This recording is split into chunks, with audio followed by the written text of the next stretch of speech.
what's going on, everybody? DBougie86 here again. I want to welcome you back to the Random Review series. The film I got for you guys today is a film that was just released on physical media last week, actually, from Scream Factory. And it's a title I was very interested in, the synopsis of it. And the title of this film, of course, is The Funhouse Massacre. Love that cover art. This is actually the alternative cover art. If you see this in stores, it will have this one right here. Now, there's a few familiar faces in this film that I recognize and I know of. Like, first off, there's a quick cameo from Robin Englund, of course, from Nightmare on Elm Street.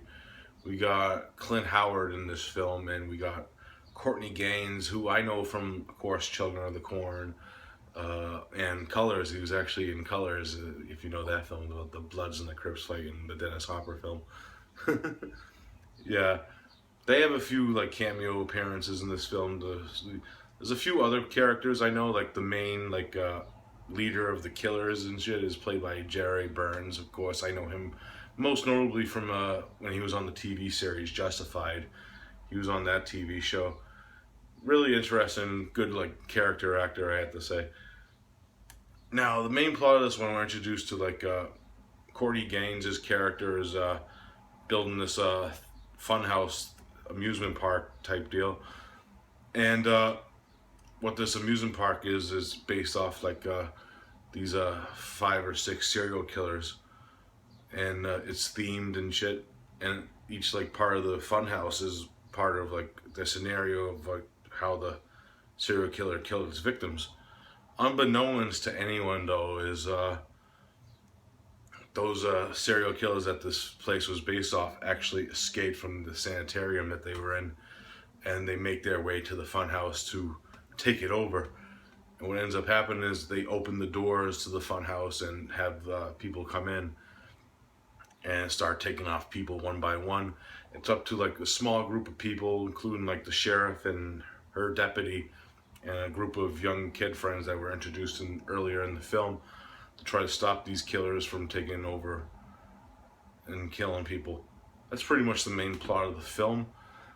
Now, my thoughts on this film is, it was a very interesting film because it has this 80s throwback style mixed with some new wave stuff.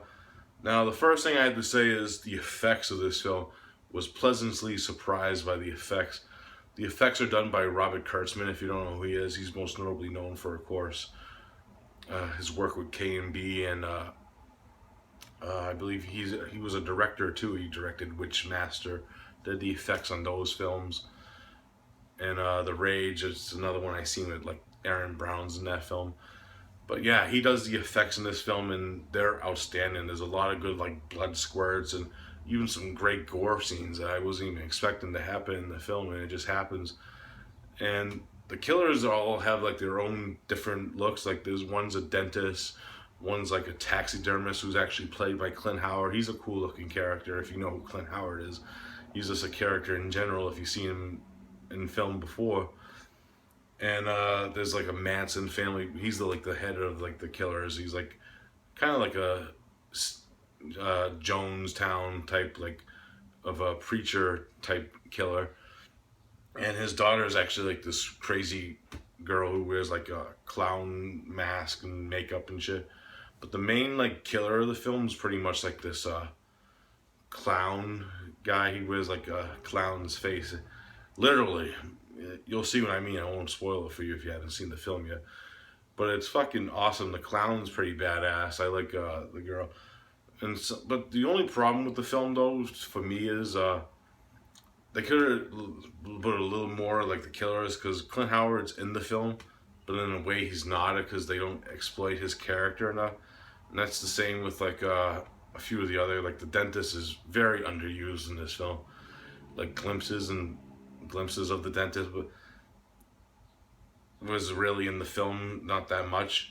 And I actually enjoyed the blend of comedy. Actually, the screenplay, if you didn't know, was actually written by the guy who plays the deputy in the film, and I really did like some of the stuff with the deputy. I think he was kind of overused in the film. That's my own personal opinion.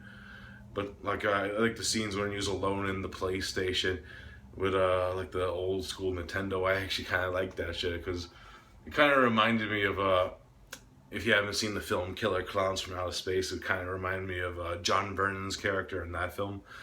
It was kind of funny because he does the same thing with the prank calls. Everyone was calling about the Funhouse Massacre, but they were probably really telling the truth about it.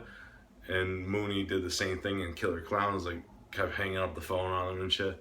It was kind of cool because it kind of reminded me of like that throwback like cop character that usually did that in films from the 80s.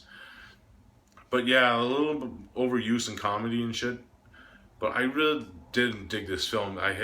Loved the gore. The cast of characters is great. I loved how they all looked and had distinctive looks to the killers. And I really liked the opening music to it too. It kind of had like this Tom Waits feel to it. If you haven't listened to Tom Waits, how his music is, the opening like track that plays during like the credits and shit, really well done. And I really liked how it was shot. There's like this opening shot when actually the funhouse actually opens up, and you see like all these red and tinges and greens and the lights with like this foggy atmosphere when those doors open. Really well done film. If I had to rate this film, I'm gonna give it a solid 8 out of 10. It's just a blast. I just wish there was a little less comedy in it, but it still evened out in the end with all the good like character development, and I actually did like the characters in the film. And the gore is awesome. So 8 out of 10, awesome shit right here. Funhouse Massacre. Alright guys, that's all I got for this review. I hope you enjoyed it. And I'll be back soon with another review for you guys. And I'll see you then. Peace out.